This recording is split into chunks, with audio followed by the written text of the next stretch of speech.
There you go. So for those of you who are maybe new to Zoah, or maybe you're seeing me for the first time, just a little bit of an intro. My name is Talua, and I'm the founder and one of the training directors here at Zoah Consultancy. And at Zoah, we design and deliver mindset first coaching, training, and events that turns behavioral science into practical tools for everyday professionals to communicate, relate, and work better. And I know that sometimes there's like a lot of words that I've just said, but I think this is such an important piece of work right now, because it's often the bit that is left out of professional training. And when we look at the research and the science behind people who are high performing, who are successful, we find that actually only 20% is due to this skill and 80% is due to the mindset. And I think this is particularly important because when we look at the workforce today, the biggest issue any workforce is facing is actually how can our people be adaptable, right? We're talking about AI today. Technology is evolving. There's a lot of uncertainty. How can our people be adaptable? And how do we become adaptable? It starts with the mind. And for me, as a training leader here with Zoah, we're starting to see this a lot with organizations. Organizations are starting to catch up. And so far, we've had the opportunity to partner across sectors, from public, private, higher education sectors, to revolutionize their workplaces by supporting them with mindset first training for the professionals. And we do that through workshops, through training programs, away days, offsites. But for me, particularly, this is why I love these roundtables, because I think it's really just a chance for us to get together, to foster some cross collaboration across sectors. And you're going to see that from our panels today. They're from different sectors, but really focusing on an issue that affects us all. And of course, today, again, we're looking at, mindset towards AI, turning resistance into readiness. And before we start that, I would love to ground us in 4 things I think would be really important for our session today. First of all, is a reminder that today is not a lecture. It's an open space for conversation, right? We want to be able to share perspectives. We want to be able to deepen our understanding of ourselves and actually how that impacts our teams and how we show up at work. But most of all, we want to be able to think better together. And so how today is going to work is that our panel will kick off the conversation, exploring, a particular topic. And then we're going to put you in breakout rooms in 3s or 4s to explore that same issue. Come back, ask questions to the panel, reflect, and then we move on to the next question. Hopefully we'll be able to get through 3 key questions today, but genuinely, I really, really love this session because I usually think it's just a safe space for us to, to come together. So without further ado, I would love to introduce our incredible panel today. And so we have Steph, who is the VP of Education in the digital marketing and creative industry for Go Media. We have Joe Lashere, who is a senior business analyst in the FMCG industry for IGD. And of course, we have Sabrina Jess, who is the global brand and social media manager in the talent industry for AMS. So panel, are we ready for our first question today? Yeah, I can see smiles. I feel like we're ready. So question 1, before we jump into the other questions, I think it's important for us to just pause a little bit and look at the story behind our reactions towards AI, right? Because our mindset is actually shaped by the story we tell ourselves. So, for example, if I'm thinking AI is going to replace my role, or if I'm thinking AI is too complicated, it's too hard for me to understand, or maybe I'm on the other side and I'm thinking AI is so exciting, this is the best thing ever. Each story that we tell ourselves, right, it leads to a different emotional response. So it might lead to fear, excitement, pressure. So I guess I would love to start there with you guys. What's the story you tell yourself when you think about AI? And how does that story shape how you feel about its impact on your role or, your team at large? Steph, can I start with you, please? Sure thing, Talua. Hey everyone, thanks for joining today. When I think about the story I tell myself about AI, the way I see it is this. You still need a Formula One racer to drive the Formula One car. AI is the vehicle, but you still need an experienced, seasoned driver to get from A to B, right? It cannot replace my brain, my experience, but it can help me move faster on the things that don't really require the deep skill, so I can spend a bit more time on the work that really matters, that strategic thinking. And Mm, like people want to feel in control. They want to feel like they're the one steering the car, not being dragged along. And that's where I think the fear comes in.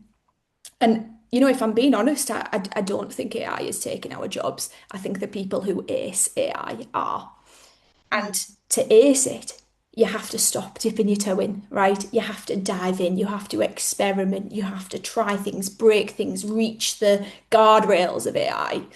In my world, in learning, education, I've seen that AI can maybe take you to 60, 70%, but that last 30, 40% is where the magic happens, right?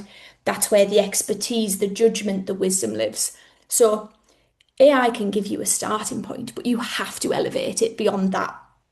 I worked closely with these AI experts in advanced strategic management in London Business School earlier this year. And one thing that's really enabled me when working with AI is the quality of your input defines the quality of your output. So mm, if your prompt is vague and slapdash, the output will be as well. So when it comes to my prompts, I get really meta, right? I say, you are an expert AI prompt engineer, and I'm a business consultant. And then I'll give it the exact lens in which I need it to give me a prompt. I give it the constraints, I give it the structure I want, and it feeds me a world-class prompt, right? So the result is research quality work that I can use my expertise and my, wisdom and, my experience in the professional work to elevate it. So that's my story with AI, right? I don't see it as a threat. I see it as a big leverage point, but only when the human behind it drives with clarity, critical thinking, strategy, and the vision that, hey, this isn't the end point, what it gives me, it's the starting point. yeah, I really love that, Steph. One of the things when ChatGPT first came out, I used to say you're only as good as your prompt, right? Because and you see that in the quality of work, people actually deliver. And of course, now from since then, we've had so many other models that people are really aware of, but really and truly, the human driving the AI is probably even more important than actually this focus on the machine itself, right? Joe, can I come to you? For you, how does this show up for you? What is the story that you tell yourself about AI and how does it shape your work? Thanks, Tolua, for the question. Steph, that was a brilliant answer. I don't know what I'm going to add to it, so I'll give a bit of a personal kind of understanding of how AI has shown up for myself and then how I've applied it to work. So I think that there is a general conversation that's happening globally around AI, around general intelligence more generally, or more specifically, so artificial general intelligence rather than just intelligent. I think there's a conflation of understanding how AI is going to be transformative in the whole world and how it's going to take jobs and it's going to do this. And you've got so many different experts saying so many different things versus the utilization of AI for specific tasks.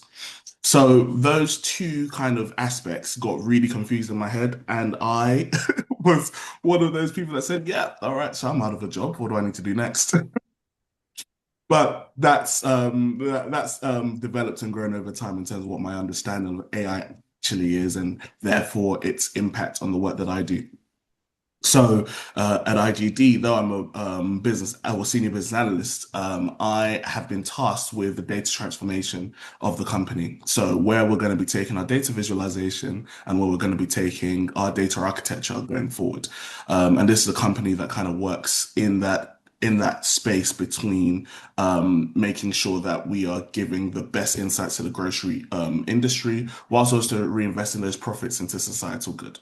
So I realized the role that I could play in this is making sure that we became more agile in the way that we worked, and in the way that the data was set up. So the story that I tell myself about AI is similar to what Steph said about the Formula One example, but I'm going to give a boxing example. It's like it's the you go in for a fight, say, it's Joseph versus Anthony Joshua. And Joshua is 6'6" and very big and he's got the muscles. And I'm not 6'6", I'm 6 foot and I don't have the muscles. Got a lot of weight though. So the AI, where it comes into that situation or that example, is that it'll be the corner man telling me, right, this is what you kind of need to do going forward for the next round and the next round. And the reason I use Anthony Joshua and the disparity between myself and himself is because the tasks that I've been able to tackle have been the tasks that probably related to that kind of level of fight. I'm not a coder by any means, shape, or form, but I do manage quite a few coders, and I've been able to kind of get them on the right track through the use of AI in the right way. And that right way again is going to be different for different people. For ourselves at IGD, we've made sure that we make it very task oriented. So we make sure that with the correct prompts, but also with an understanding of what it is that we have to have a sure understanding of what it is we want to do and have an idea of the direction we want to go before we get AI to kind of almost perfect it or just add some fine tuning and all that kind of stuff. So that would be the answer to that question, Tolwa. I really love that, Joe. I'm also hearing that, is not seeing AI as a threat, but almost like, okay, first of all, we need the foundational level first. Like we need to actually get our foundation right. The foundation is built by human interaction, right? It's built by your team. It's built by, okay, what is our strategy? Where do we want to go? And then AI is the thing that elevates it to the next level, right? Like Indeed. it supercharges it, is what I was hearing from, which I really love that example. Sabrina, can I come to you, right? Because I think, when we spoke earlier, you had that two perspective in terms of the story you tell yourself personally outside of work, and then the story you tell yourself about AI inside of work. So just share with us a little bit about how that shapes how you feel about AI. Yeah, surely. Thank you. I have worked for AMS for 10 years, and we are a leading global talent acquisition company. We do people power partnership, connecting the right people with the right roles for clients across all sectors and industries.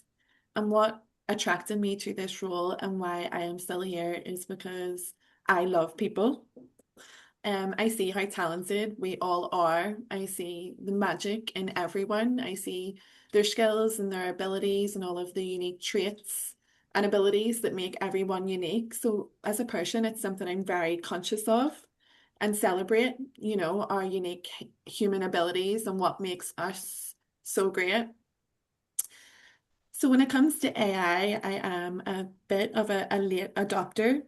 And I think whenever it comes to the stories that we've told ourselves, I think the story that I have told myself for many years is that it's not human, which it isn't, it is an artificial intelligence, and that feeling that, I think many people have, and that we need to overcome is that, it's humans versus AI, which it absolutely isn't. There's so many great things now, having come to embrace AI that we can do with AI.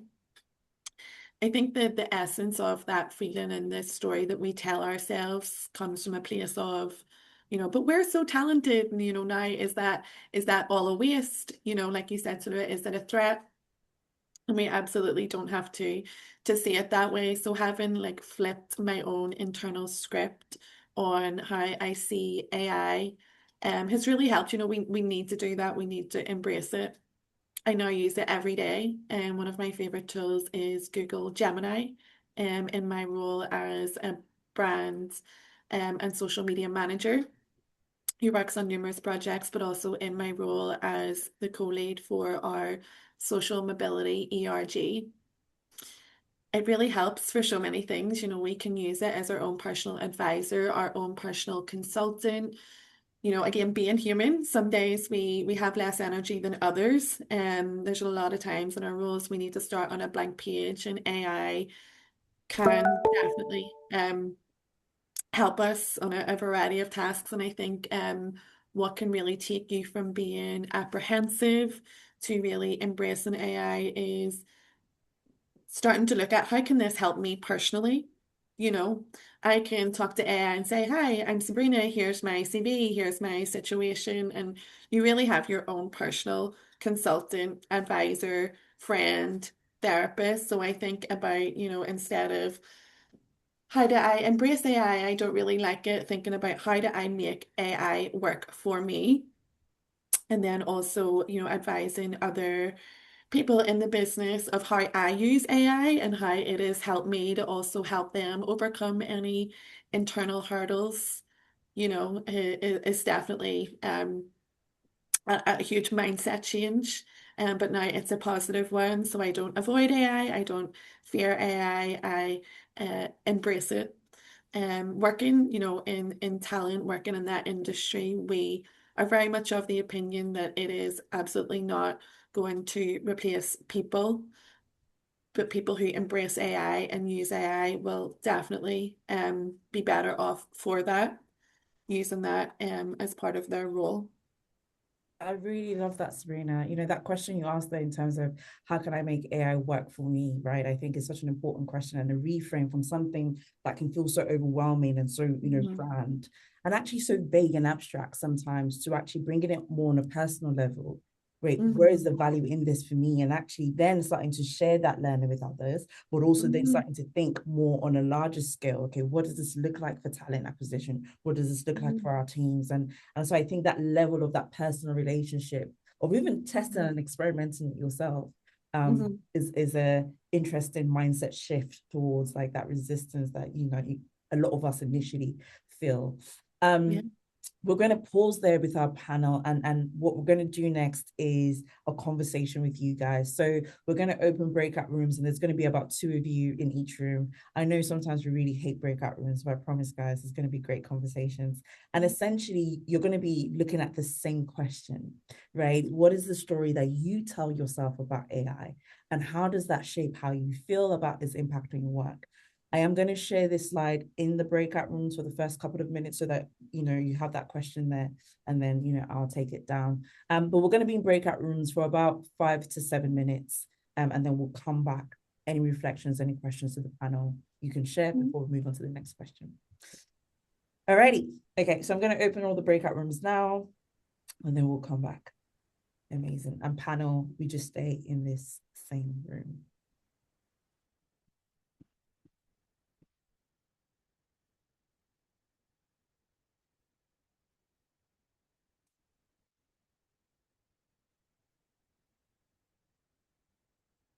Because I always forget that.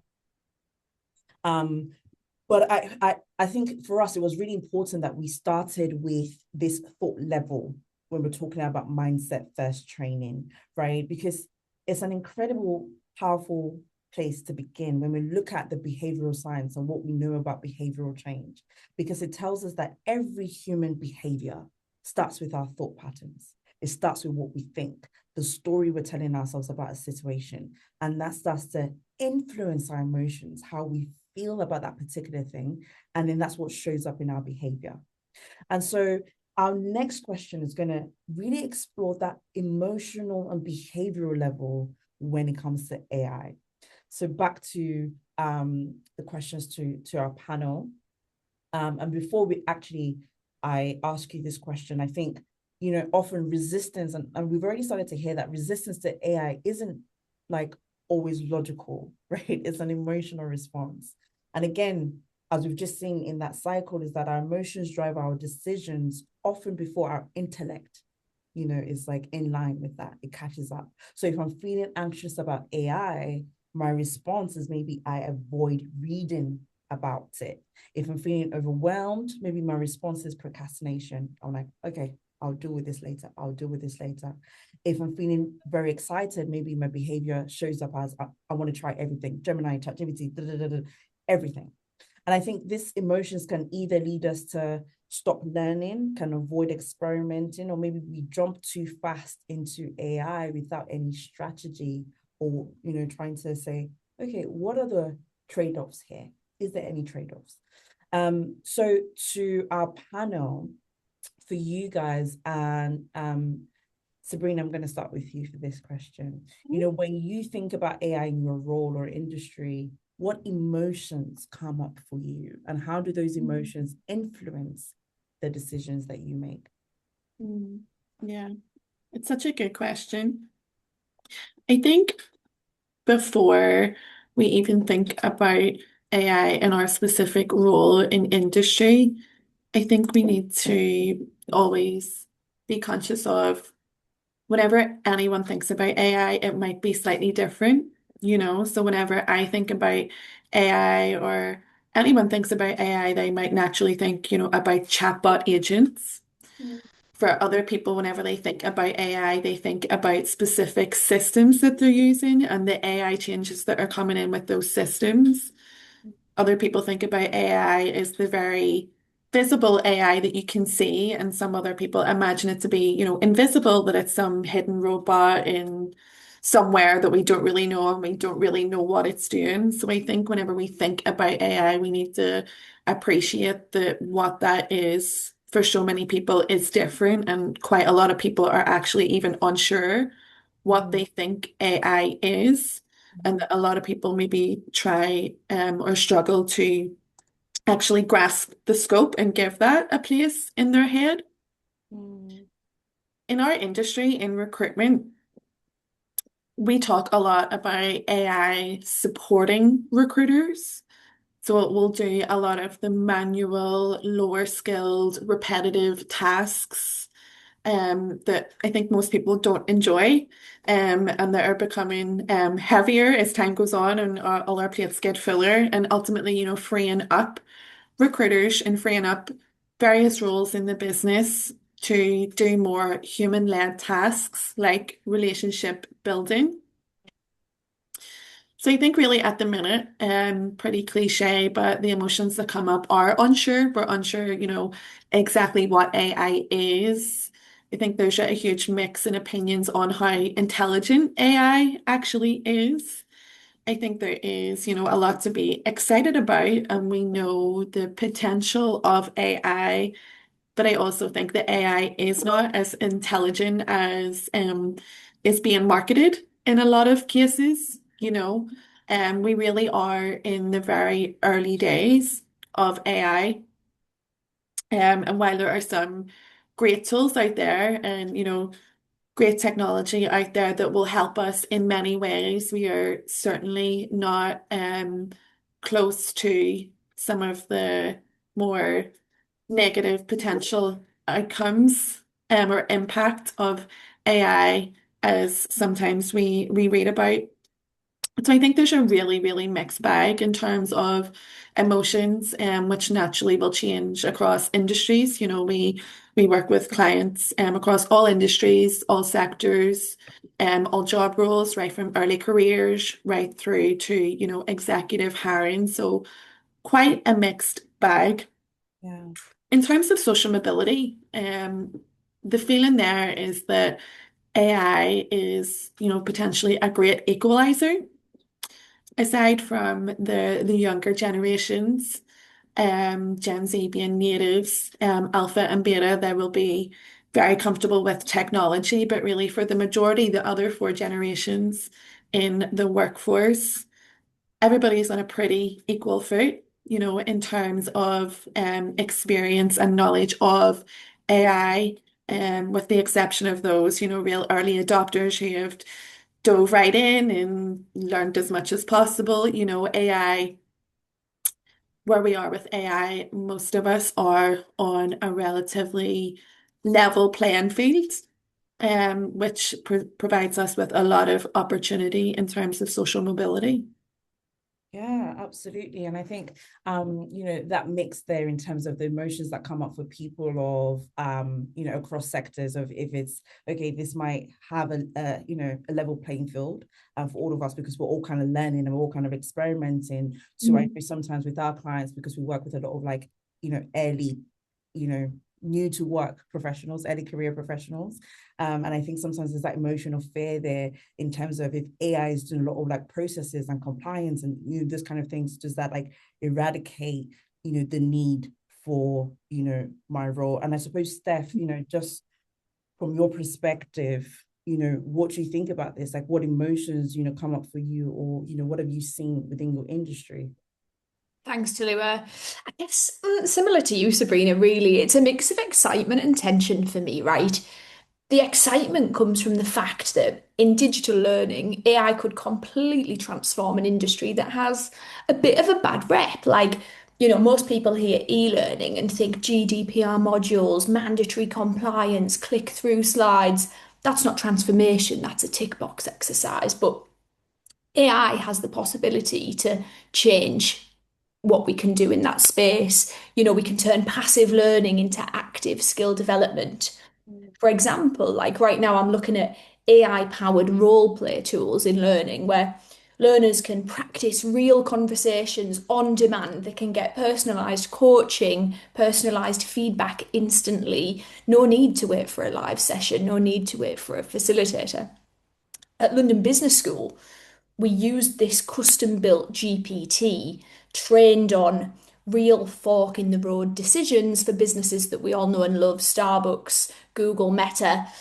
Students debated the AI, it pushed back, it challenged their strategic thinking. So I'm not using AI because it's shiny, I'm using it to inject genuine mastery building moments and opportunities in the learning.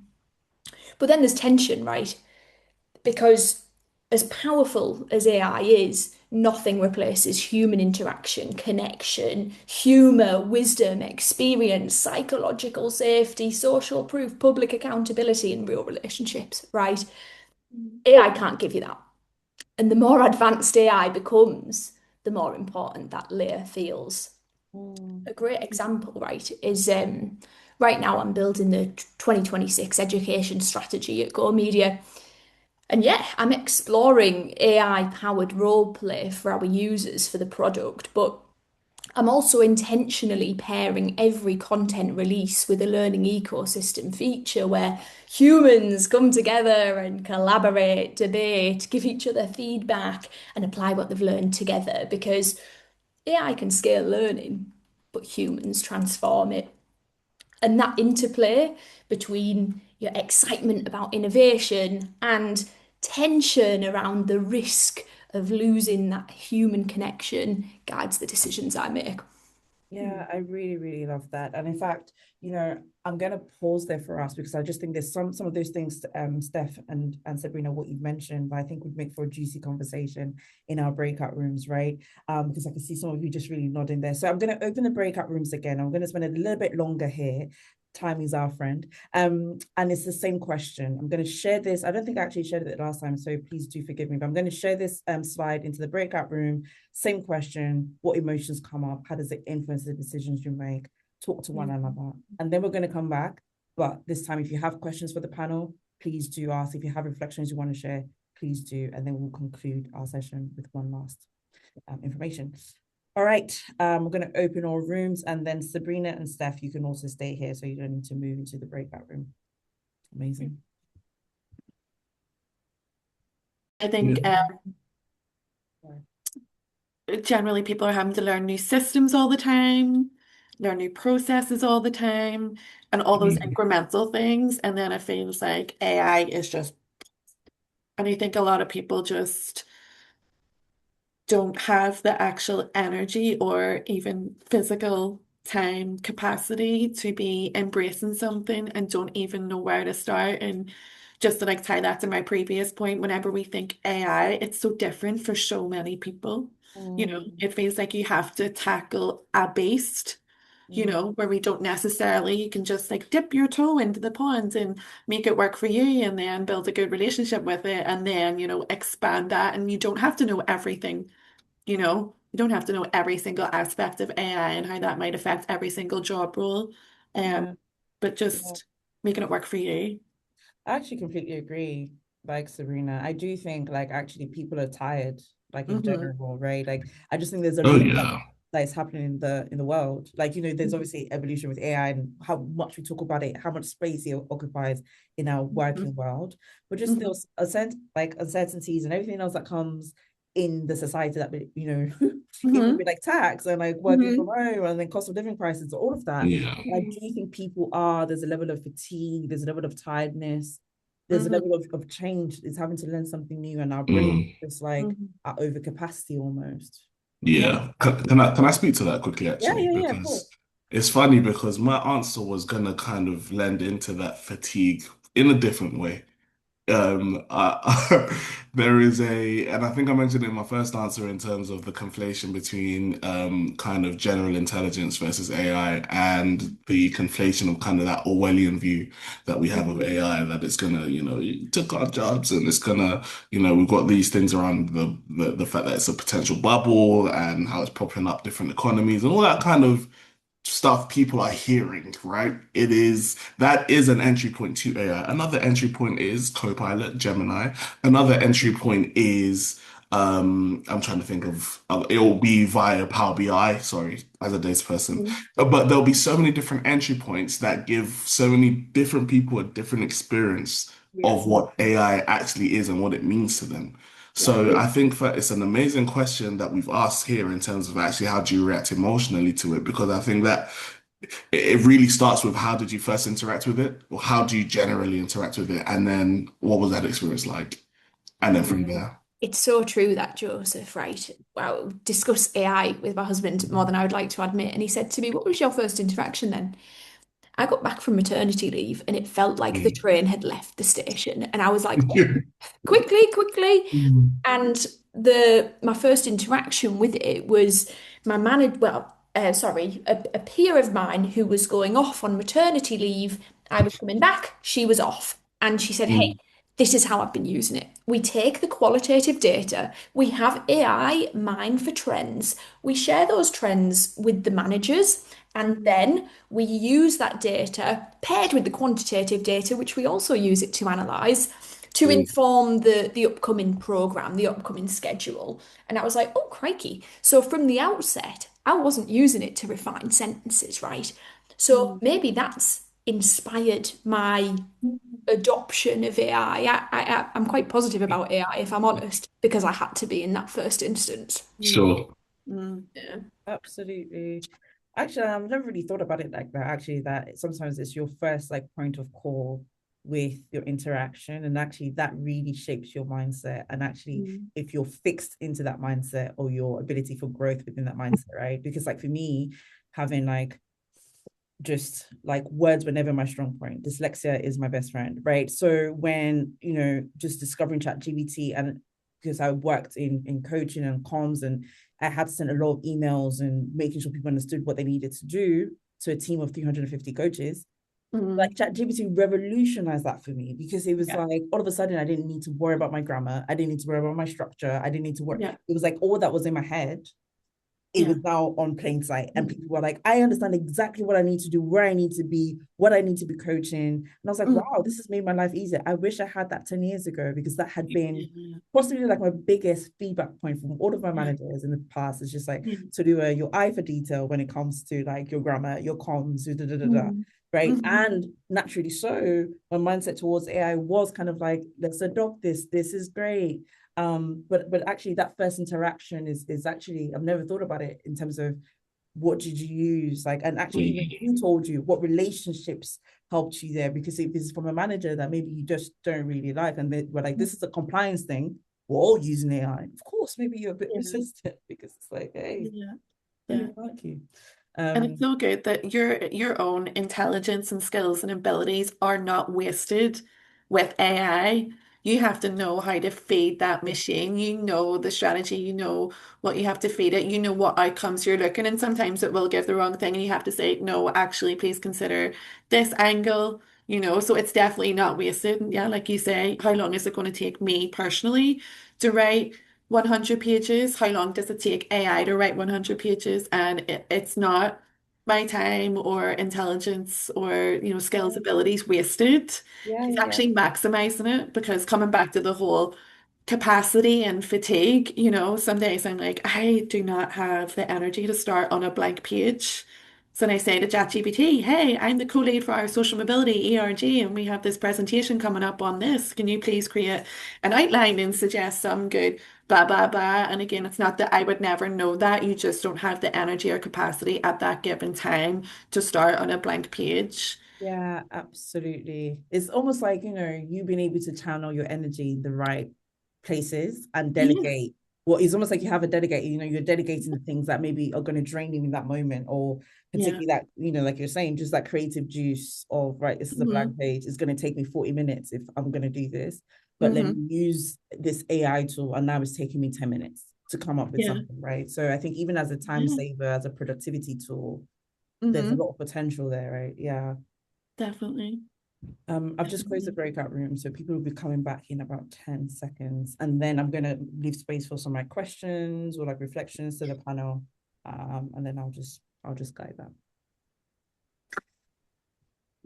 All right, everyone, welcome back. Welcome back. Hopefully that was slightly more time to have your conversations. But we wanted to leave some space, some room now in terms of questions for the panel. What has really been showing up for you, maybe in your breakout room discussions, your reflections? This is your space to just, yeah, please, we want to hear from you as well. Any questions or reflections to share?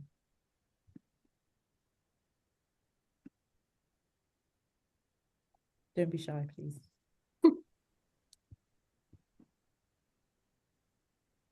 I have a question if nobody else is going to go ahead. I've been joining a lot of webinars and conferences online.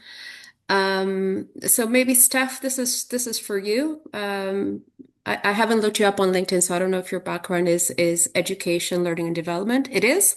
It is, yeah. Great, great, great, great. Okay, so a lot of people are talking about how the chief human resources officer and the chief technology officer are going to have to work closer together in order to do the react excuse me rearchitecture. Help me, please, Sabrina. Yeah. What? Re-architecture? No? React detecting. Okay, Finally. yes. Of the workforce. Sorry, my brain Yeah. is not working today. Re Um, we say redesigning and reimagining. Thank you, thank you. So, my question, because I do come from education, is shouldn't we have, as learning and development, educational psychology, curriculum, writing backgrounds, have a role in that? Because indeed, we are talking about the human, right? My experience has been that a lot of the subject matter experts and engineers, historically, the legacy have been putting together learning and development and training, Mm, which is the slide and you go click, click, click, click, click. It's not experiential learning. Yeah. It's not learning that is hands-on. So we've learned in the past 15 years that the LMS and the LXP are not working.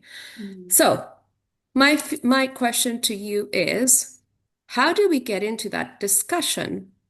Because I don't want engineers only to be leading the AI transformation. It has to be about the human and the AI. mm, Such a good question, Sylvie. Thank you. So I guess like what I see a lot in L&D, right, is L&D teams are reactive order takers. We need training on. Insert knee-jerk training here, right? Yeah. But actually, we need to pivot as L&D and be a partner at the table. How do we do that? We align our learning strategy with the goals and the strategy, the priorities of the business. Because here's the thing, your workforce of today, what got us here won't get us there. Who's responsible for getting our skills from there to there? L&D. So in my opinion, it's about aligning the learning strategy with the business strategy to get a seat at that table.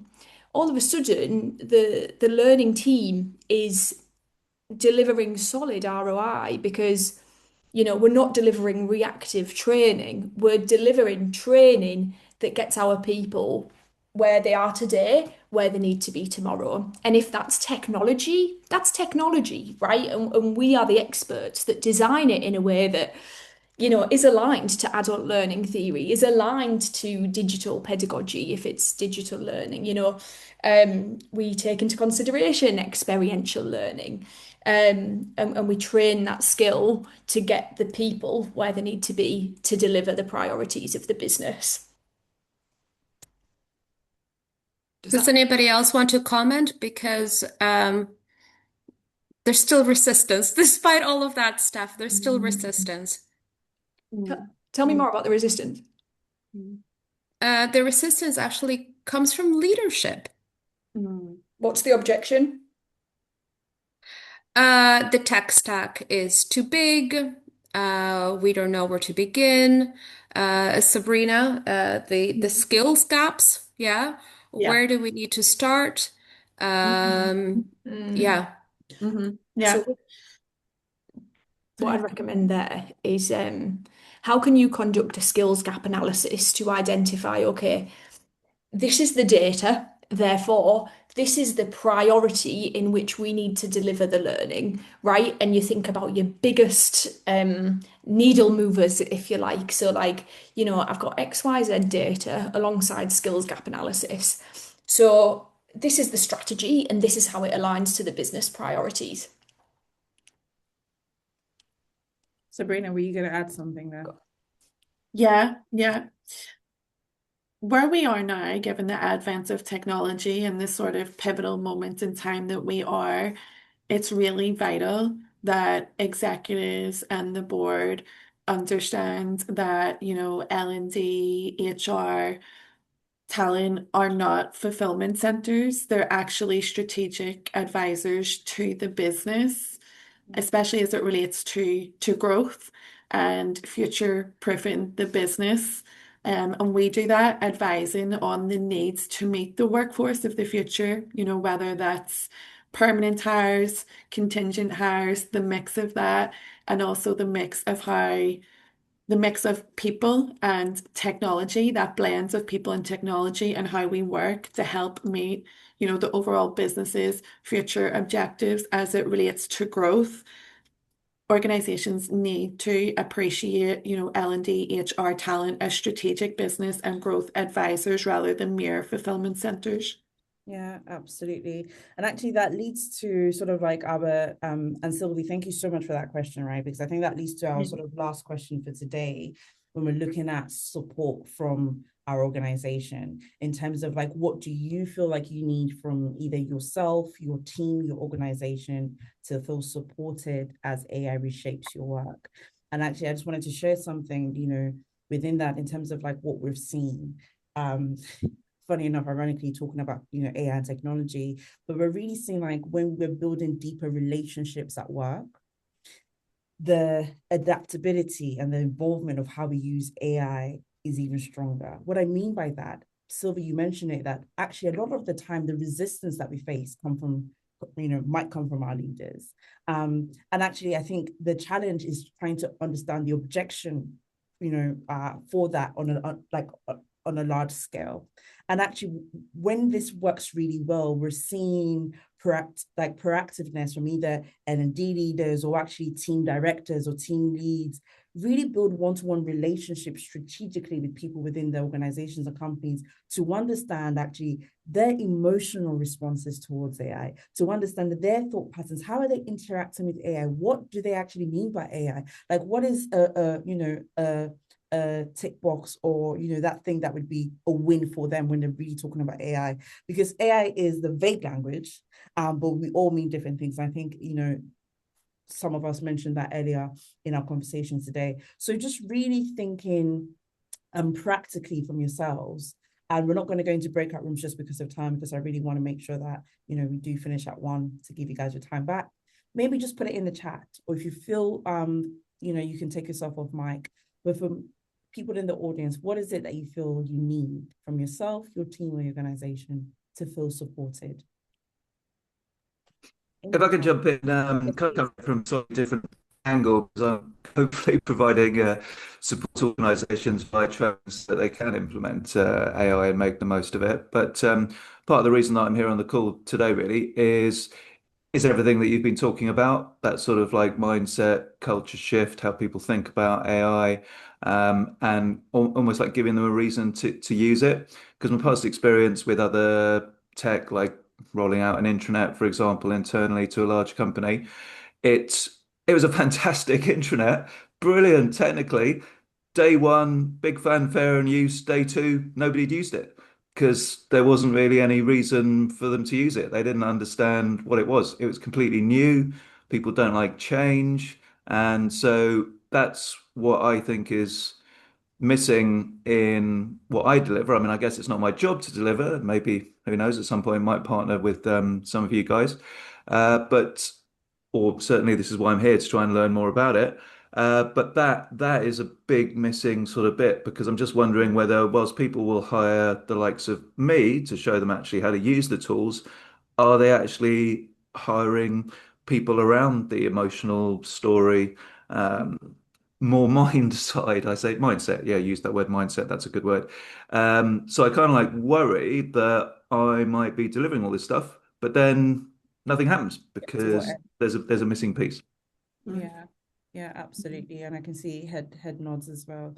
From the rest of the group, and I guess I think Zoom, sometimes it takes time for people to type in.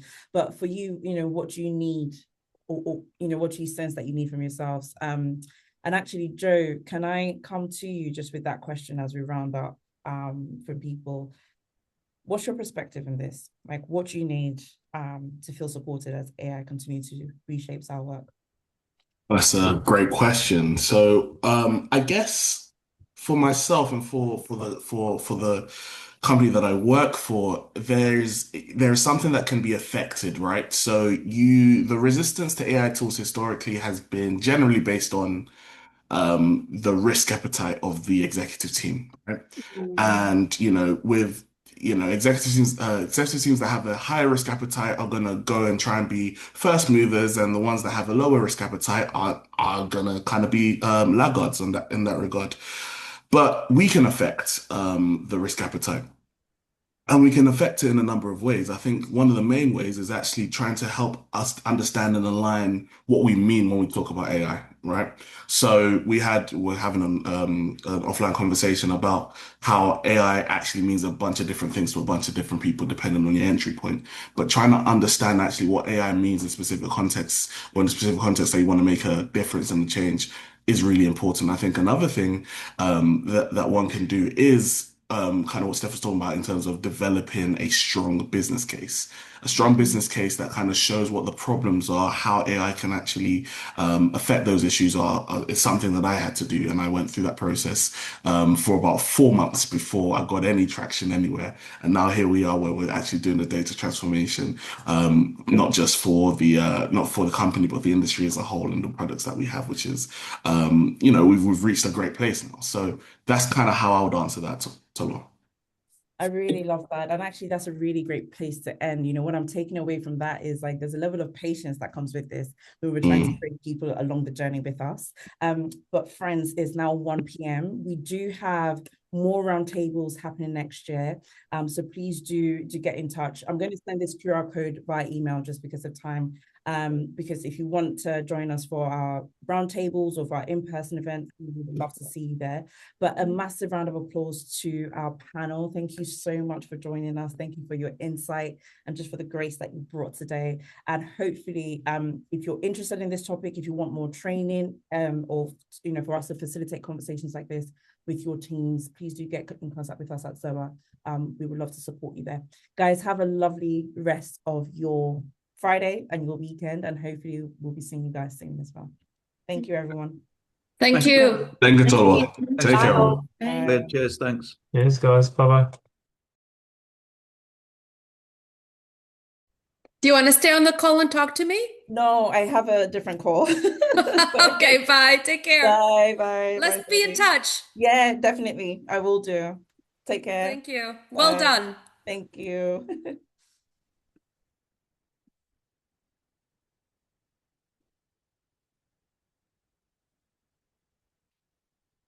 Hello. Hello. Welcome, everyone. I'm just letting people in, so I'm looking at all the screens right now. There we go.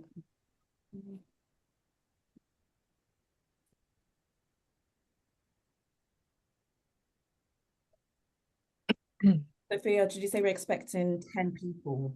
10, yes. Okay. I will be dropping off because this is, for me, the ERG members, right? And those that have signed up. So, yeah, I will be dropping off. But I just wanted to introduce you.